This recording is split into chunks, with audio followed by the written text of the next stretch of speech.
नमस्कार, मैं हूं आपके साथ सोनिया चौहान। उत्तराखंड की खबरों में आप सभी का स्वागत है। रुक करते हैं खबरों की ओर।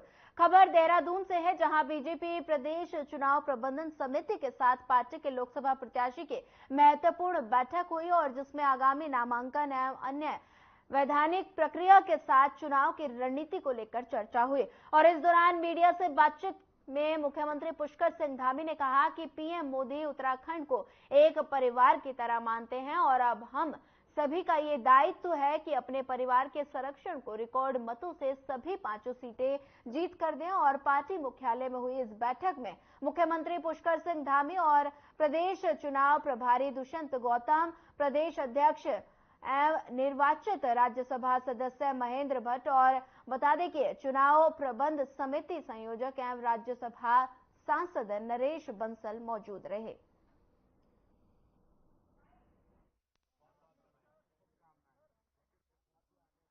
देखिए, आज हमारी चुनाव प्रबंधन टोली की बैठक थी और बैठक में हमने 3-4 प्रकार के कार्यक्रम तय किए। एक तो हमारे संगठनात्मक कार्यक्रम है। 6 तारीख अप्रैल को भारतीय जनता पार्टी स्थापना दिवस है, 14 अप्रैल को अम्बेडकर जी की जयंती है और 23 मार्च को माननीय हमारी सरकार के 2 वर्ष का कार्यकाल पूर्ण हो रहा है। उन कार्यक्रम की रचना हम बूथ स्तर तक किस रूप में बनाते हैं, उसकी हमने चर्चा की। सभी प्रत्याशियों की नामांकन तिथि तय हो चुकी है, वो हम कल प्रेस विज्ञप्ति के माध्यम से आप तक पहुंचाएंगे।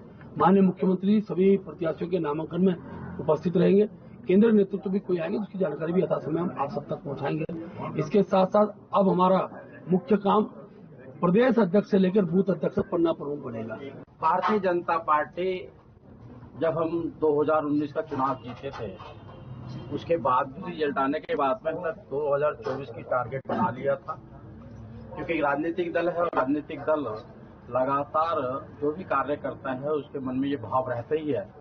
और आज भारतीय जनता पार्टी जिस प्रकार से आगे बढ़ रही है और हमने एक बदलते हुए भारत के अंदर सेवा भाव से, समर्पण भाव से देश की सेवा करने का संकल्प लिया है, उस संकल्प की पूर्ति के लिए हम लगातार इसी मूड में भी रहते हैं। हर साल हमने एक साल बेमिसाल कर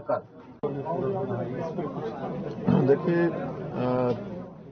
हम बहुत आभारी हैं उत्तराखंड की देवतुल्य जनता का, माताओं बहनों का, बुजुर्गों का, नौजवान साथियों का, जिन्होंने उत्तराखंड के आम चुनाव में 2022 में हमारे प्रधानमंत्री आदरणीय नरेंद्र मोदी जी के नेतृत्व में, उनके मार्गदर्शन में हमारे उत्तराखंड के अंदर एक इतिहास बनाया, एक मिथक तोड़ा, एक परिपाटी बदली और सरकार में हमको लेकर आए।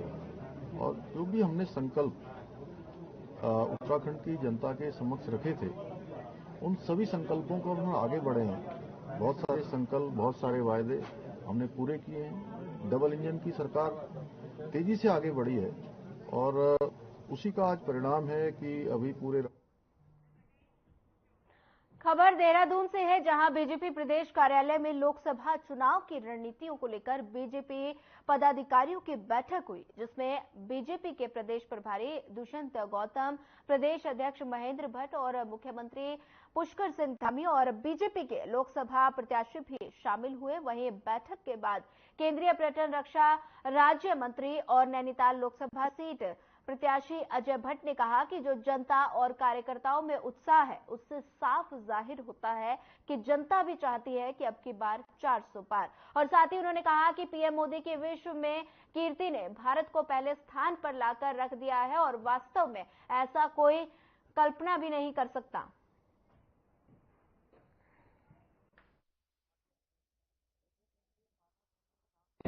देखिए, जो जनता में उत्साह है और कार्यकर्ताओं में उत्साह है, उससे तो साफ जाहिर होता है जो जनता की तरफ से एक बात आई है कि अब की बार 400 पार। और बिल्कुल संभव लगता है, इतना उत्साह है मोदी जी के प्रति और जो विश्व में उनकी कीर्ति फैली और उनकी कीर्ति ने भारत को नंबर 1 पर रखा।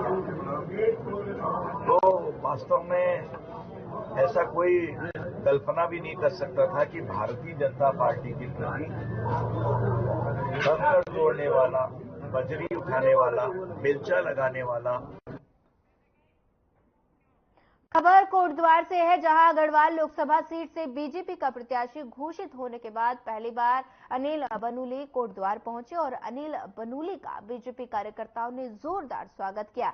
बीजेपी कार्यकर्ताओं ने रोड शो का आयोजन किया, जिसमें सैकड़ों की संख्या में बीजेपी कार्यकर्ताओं ने हिस्सा लिया।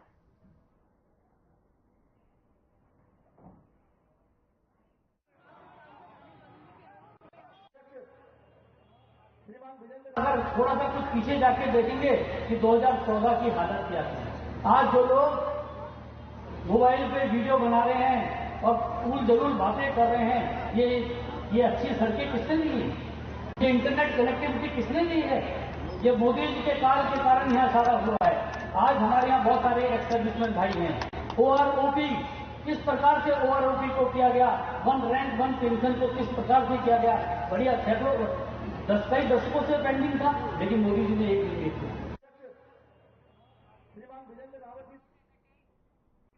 आचार संहिता लागू होने के बाद अब उत्तराखंड में निर्वाचन आयोग ने सख्ती बरतनी शुरू कर दी है। वहीं आपको बता दें कि 1 मार्च से अब तक निर्वाचन आयोग की टीमों ने लगभग 7 करोड़ रुपए की नकदी सीज की, और जो कि एक जगह से दूसरी जगह ले जाई जा रही थी। और इस बात पर उत्तराखंड के संयुक्त मुख्य निर्वाचन अधिकारी नमामि बंसल ने बताया कि ये कार्रवाई लगातार जारी रहेगी और सभी विभागों की मदद से इस पर कार्रवाई की जा रही है। और इसके साथ ही उन्होंने कहा कि चुनाव में पैसे का अवैध इस्तेमाल ना हो, इसके लिए भी कार्रवाई जारी है।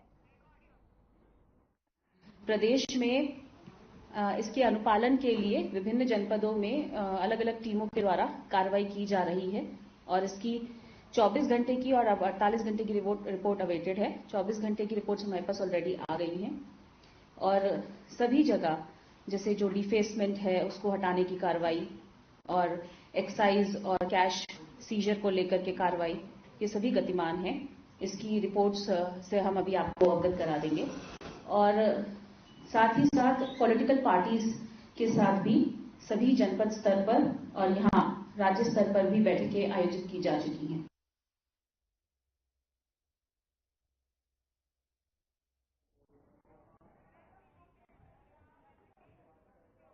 लोकसभा चुनाव को लेकर सत्ता दल बीजेपी ने अपनी कवायद तेज कर दी है, जिसके चलते बीजेपी की चुनावी रणनीतियों को लेकर बैठक आहूत की गई। और इस बात को लेकर बीजेपी के प्रदेश अध्यक्ष महेंद्र भट्ट ने कहा कि हमारे प्रदेश की चुनावी टोली की बैठक है, जिसमें सभी लोकसभा प्रत्याशी, प्रभारी, सह प्रभारी और मुख्य रूप से क्लस्टर के इंचार्ज उपस्थित रहेंगे। और इसी के साथ उन्होंने कहा कि बैठक में नामांकन की तिथि तय होगी और प्रत्याशियों का भ्रमण कार्यक्रम और स्टार प्रचारकों की सूची का मंथन करके हम केंद्रीय नेतृत्व को भेजेंगे। बता दें कि रणनीतियों को लेकर बैठक का आयोजन किया गया और साथ ही बता दें कि लोकसभा चुनाव को लेकर सत्ता दल लगातार बैठकें कर रहा है और बीजेपी ने अपनी कवायद तेज कर दी है। रणनीतियों को लेकर बैठक का आयोजन किया गया।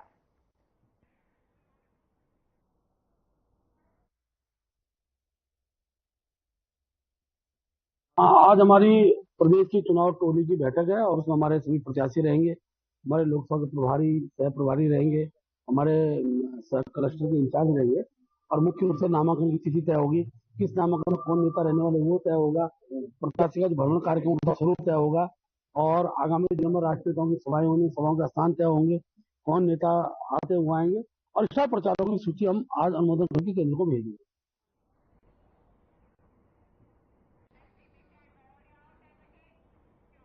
आगामी लोकसभा चुनाव को अब 1 महीने का समय रह गया है, जिसको लेकर देहरादून जिले में भी प्रशासन तैयारियों में जुटा है। और इस बात को लेकर देहरादून की जिलाधिकारी और जिला निर्वाचन अधिकारी सोनिका ने बताया कि आचार संहिता लागू होने के बाद 24 घंटे से 48 घंटे में सार्वजनिक और निजी संपत्तियों से सभी राजनीतिक बैनर पोस्टरों को हटाने की कार्रवाई की जा चुकी है। और साथ ही उन्होंने बताया कि चुनाव को लेकर ट्रेनिंग भी शुरू कर दी गई है और जो गढ़ी कैंट क्षेत्र में चल रही है वो उसमें प्रथम चरण की ट्रेनिंग शुरू हो चुकी है, जिसके तहत ईवीएम और टेक्निकल लेक्चरर की ट्रेनिंग दी जा रही है।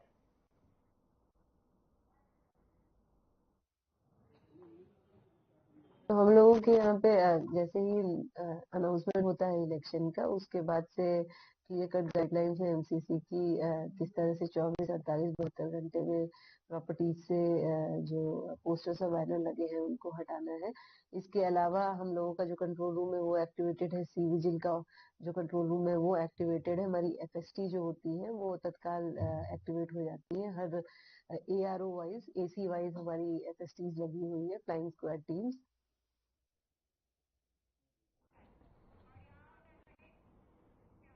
जिला निर्वाचन अधिकारी ने लोकसभा निर्वाचन के लिए बनाए गए कंट्रोल रूम और एमसी का निरीक्षण किया और साथ ही सभी नोडल अफसरों की बैठक भी ली।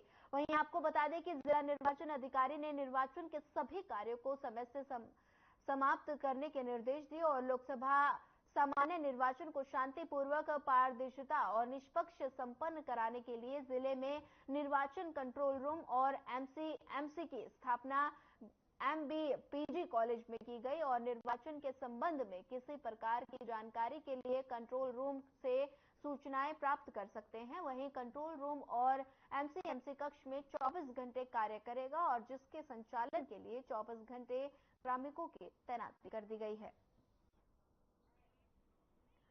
जिला निर्वाचन अधिकारी ने निरीक्षण किया और हल्द्वानी की तस्वीरें हैं जहां पर नोडल अफसरों की बैठक ली गई है और साथ ही कंट्रोल रूम एमसी का निरीक्षण किया गया।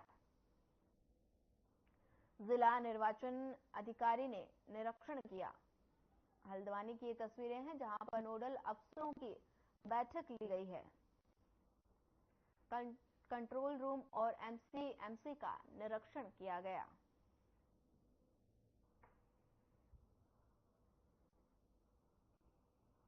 नोडल अफसरों की बैठक ली गई है। हल्द्वानी की तस्वीरें हैं जहां पर कंट्रोल रूम एमसी का निरीक्षण किया गया और साथ ही जिला निर्वाचन अधिकारी ने ये निरीक्षण किया। तस्वीरों में आप देख सकते हैं कि उनके साथ कई अधिकारी भी मौके पर मौजूद रहे और साथ ही उन्होंने एमसी का निरीक्षण किया।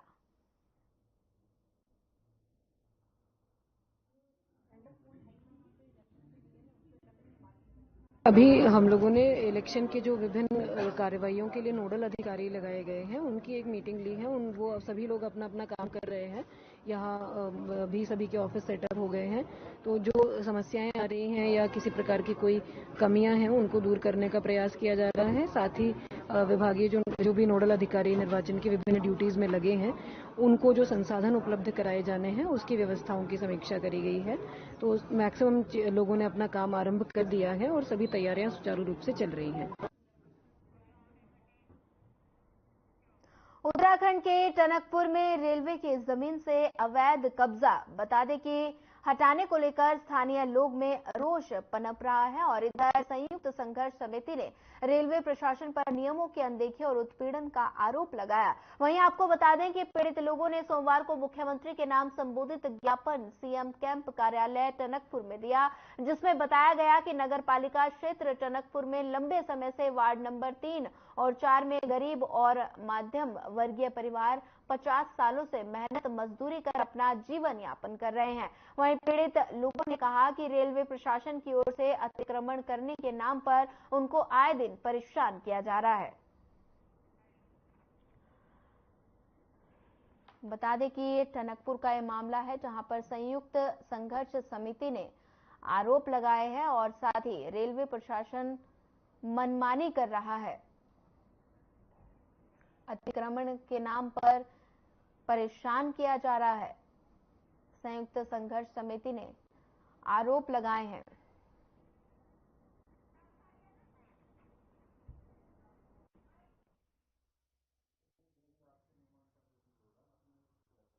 जानकारी के संबंध में हम आपको बताना चाहेंगे। इससे पूर्व भी हमने कई लेटर, कई पत्राचार सीएम कार्यालय, जिला प्रशासन, डीएम और एसडीएम और मुख्यमंत्री सर सभी को दिए थे और वहां से हमें यह आश्वासन मिला था कि जब भी रेलवे की कोई कार्रवाई अमल में लाई जाएगी बिना तोड़फोड़ किए पहले सीमांकन किया जाएगा, उसके बाद किसी भी प्रकार की तोड़फोड़ की जाएगी, उसके बाद जितना अतिक्रमण रेलवे की हद में जो आ रहा वो हटाया जाएगा। लेकिन अभी तक किसी भी प्रकार की कोई सीमांकन रेलवे द्वारा या प्रशासन, जिला प्रशासन द्वारा नहीं कराया गया है, जिससे कि आम जनता में एक तरीके से भयंकर रोष व्याप्त है और जनता प्रताड़ित हो रही है कि हम ऐसे समय में कहा जाएंगे। जब आचार संहिता लगी है तो इन्होंने वहां से बिना किसी सीमांकन किए उसे हटाने का, तोड़फोड़ करने का।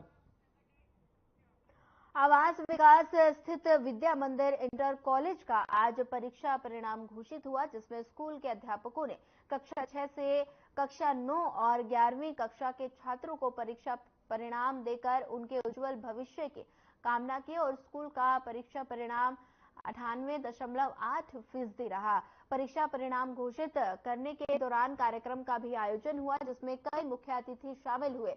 कार्यक्रम का शुभारंभ प्रधानाचार्य उमाकांत पंत ने किया। प्रधानाचार्य ने बताया कि स्कूल में प्रथम स्थान सृष्टि रतूड़ी और द्वितीय स्थान आयुष रावत और तृतीय स्थान नामिश रतूड़ी ने प्राप्त किया, बता दें कि जिनको पत्र देकर सम्मानित किया गया। वहीं स्कूल में बेस्ट छात्र का प्रतीक चिन्ह यश नारंग और छात्रा वैश्वणी वर्मा को मिला।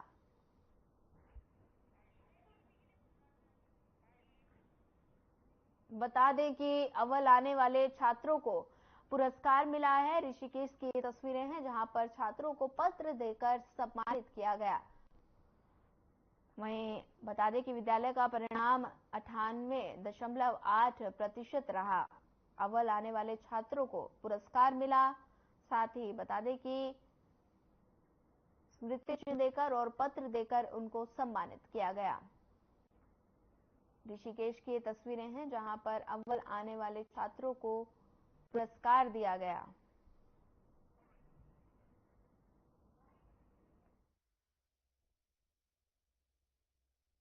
बच्चे पंजीकृत थे, 157 बच्चे हमारे उत्तीर्ण हैं और सभी बड़े बधाई के पात्र हैं।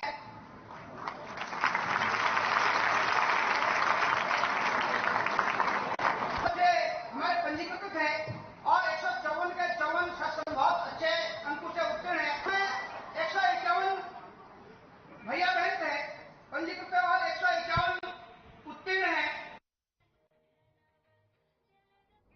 बढ़ते अगली खबर की ओर। मामला उत्तराखंड के श्रीनगर गढ़वाल का है, जहां गोविंद सिंह नाम के व्यक्ति बीते 8 महीनों से खुद के जीवित होने का प्रमाण तहसील प्रशासन को दे रहे हैं, लेकिन अभी तक गोविंद सिंह खतौनी में मृत है। आपको बता दें कि गोविंद सिंह लंबे समय से तहसील के चक्कर काट रहे हैं ताकि उनके दस्तावेजों में सुधार हो सके। वहीं श्रीनगर तहसील के तहसीलदार का कहना है कि उनके संज्ञान में ये प्रकरण आया है और बता दें कि जिसमें व्यक्ति जीवित है और उनका खतौनी से नाम हट चुका है और इस विषय पर कार्रवाई की जा रही है। और साथ ही उन्होंने कहा कि गोविंद सिंह को मृत घोषित किया गया है, जिस कारण उनका नाम खतौनी से हट चुका है और मामले की जांच की जा रही है। वहीं आखिर इस तरह की गलती कैसे हुई,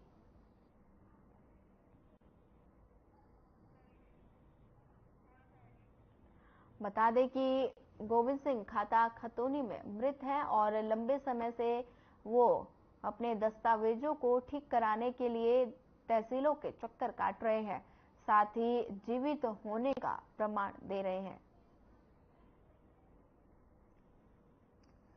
ऋषिनगर का ये मामला है। अब बता दें कि जीवित होने का प्रमाण दे रहे हैं और वहीं गोविंद सिंह खतौनी में मृत हैं।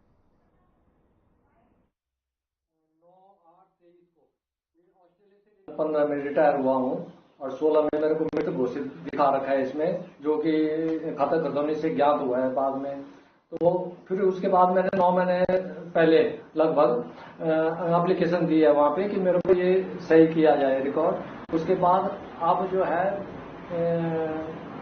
पिछले 10-15 दिन पहले उन्होंने पटवारी साहब को तहसीलदार ने भेजा है लेटर लेके कंफर्मेशन के लिए। मेरे वो साइन वैन करके ले गए, मेरे को देख के वो अपनी रिपोर्ट दे दी होगी शायद उन्होंने। उसके बाद कोई उन्होंने लिखा था कि 5 तारीख तक ये कोई आपत्ति होगी किसी को तो उसको दर्ज कराए। तो कोई हमारे पास ये एक प्रकरण संज्ञान में आया है ऐसा, इसमें ऐसा कुछ तथ्य सामने आए हैं कि व्यक्ति जीवित है लेकिन उसका नाम खतौनी से हट गया है।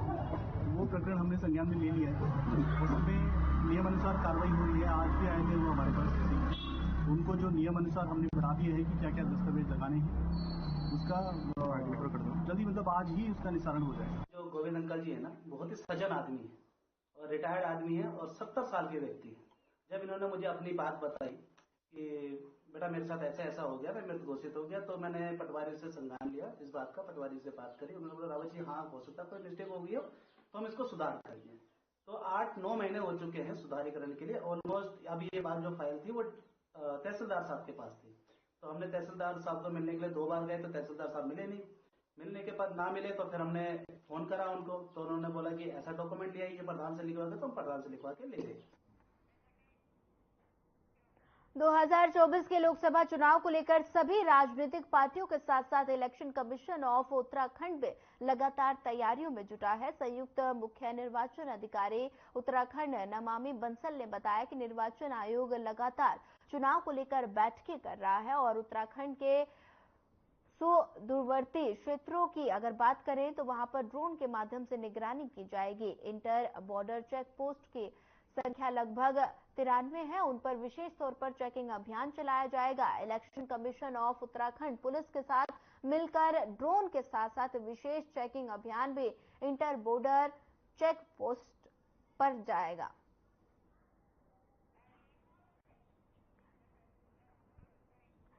बता दें कि देहरादून की ये तस्वीरें हैं जहां पर इलेक्शन कमीशन ऑफ उत्तराखंड का निर्णय, साथ ही चलाया जाएगा चेकिंग अभियान, ये निर्णय लिया गया है। और वहीं क्षेत्रों को ड्रोन से निगरानी होगी।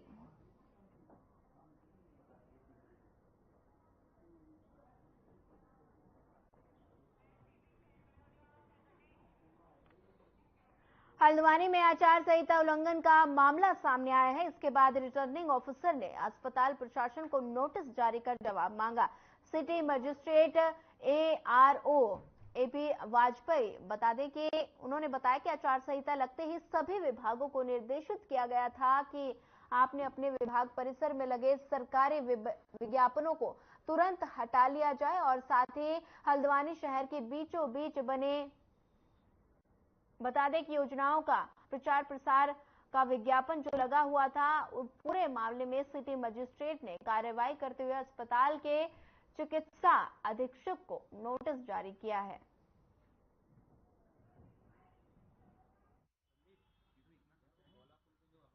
लोकसभा सामान्य निर्वाचन की घोषणा होते ही आदर्श आचार संहिता प्रभावी हो जाती है।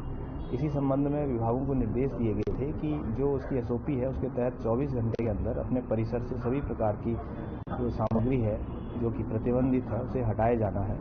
इसी क्रम में एक हमें कंप्लेंट प्राप्त हुई थी कि बेस हॉस्पिटल जो हल्द्वानी में है उसमें अभी भी इस तरह की सामग्री लगी हुई है। उसी के दृष्टिगत वहाँ पर एक नोटिस उनके अगेंस्ट इश्यू किया गया है और उनको अवसर दिया गया अपना पक्ष रखने के लिए। देखिए, इसमें हमारा जो आदर्श आचार संहिता प्रभारी हैं उनको निर्देश दिए गए हैं और वो लगातार क्षेत्र में भ्रमण कर रहे हैं। नगर निगम की और अन्य जो विभागीय टीमें हैं उनके माध्यम से। फिलहाल इस बुलेटिन में इतना ही। ज्यादा खबरों के लिए बने रहिए हमारे साथ। नमस्कार।